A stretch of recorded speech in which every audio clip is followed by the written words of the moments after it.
I want to talk about the post-secondary world. You all have post-secondary institutions in your communities, and the past 6 to 12 months has been unusually historic in terms of, first, the announcement by the federal government to cut back on foreign student visas, which means there are a lot fewer students coming into your communities than used to.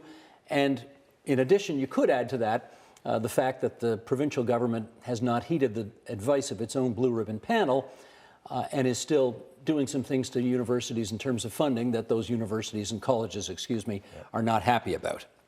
Okay, I want to find out how it's playing out in your neck of the woods. Start us off. You've got a couple of places in North Bay that would be very interested in this subject right now. Yes, Nipissing University and Canada College that share a joint campus in our community and one of our major employers in our community as well. The changes in the immigration is definitely going to have an effect on what we're seeing in North Bay, and we've been very lucky at both the university and the college to see a lot of people that are graduating from both of those institutions. Yes, they may leave at the end of their college, and they may go down to the Toronto or the GTA area, but now we're seeing them come back because it's too busy and they can't afford to live down there. And they're finding out that North Bay is a good place to live. So we're benefiting by that, but certainly the investments in the college and some of the cuts to the colleges and the university funding that, as we know, the blue ribbon panel stated, they have to increase it and get that back. And it hasn't followed suit yet. So they've had to depend on immigration and those foreign students to get their revenues up. And now we're going to see a leveling of that, I believe, right across the board with all colleges, all universities right across this province. And that is going to impact the provincial government substantially in the future, where there's going to be more requests for funding because we can't generate it internally anymore. You've got Algoma University here, you've got Sault College here. What's been the impact on the ground of these changes? Well, I think it's significant. I had mentioned the Rural Northern Immigration Pilot Program in previous answer, and the best funnel into the Northern Immigration Pilot Program was our university and college, especially the foreign students that were granted study permits to come to Algoma U, come to Sault College, whether at their main campuses or their off-site campuses. And those people established a base in Sault Ste. Marie or in the GTA, and then could find work in our communities and stay here as permanent residents and become immigrants through that process. And so on this file, I feel like it's one step forward, two steps back. We made great progress with attracting students who then became permanent residents. But with the cutback in the number of students, it's only going to hurt the efforts of the Rural Northern Immigration Pilot Program that the government has established to succeed. So it seems that the left hand isn't really talking to the right on the federal government side of things. But as Peter mentioned, it's the universities and colleges being forced to rely on foreign students because the funding hasn't kept up with the pace of the costs. And I understand the need to keep post-secondary affordable.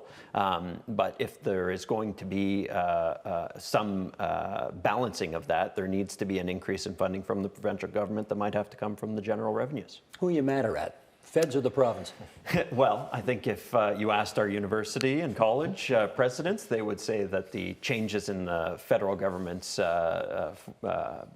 permit allocation is more harmful. Got it. You got Northern where you are, right?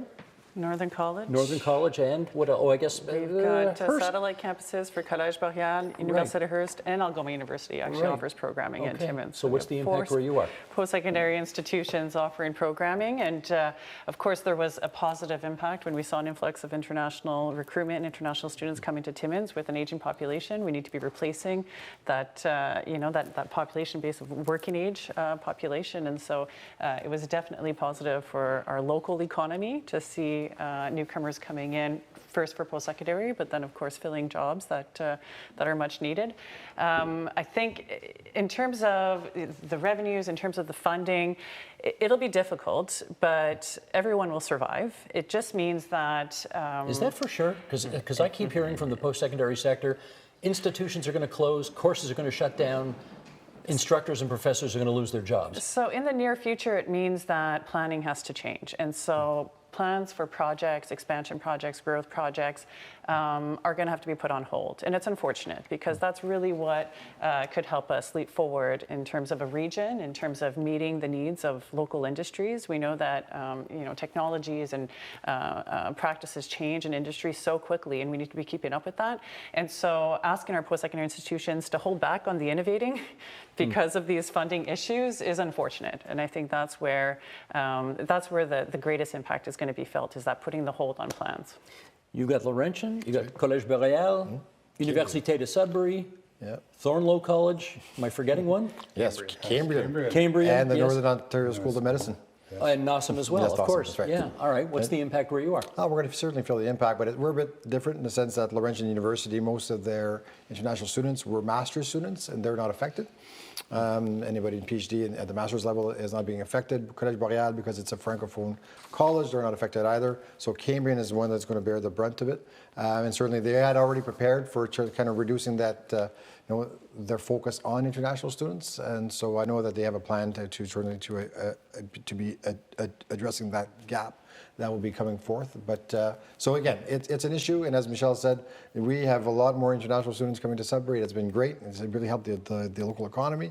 But at the same time, how are we going to make sure that we sustain the level of good programs that are at Cambrian College, and to assuring that we still have international students coming to our community, because we need them to fill the gap of the labor force going forward, which is a big gap that we already have, and that's an opportunity for us.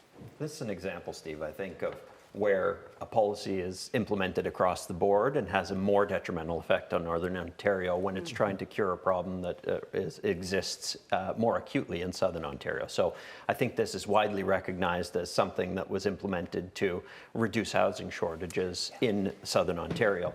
Well, if you're going to improve the housing situation, you need more college-trained welders, college-trained builders, college-trained electricians and HVAC programmers, and you could have implemented this in a way that provided access to colleges and universities in communities like ours that are desperate for new residents, that are desperate for additional students to assist with the revenues at our college and universities.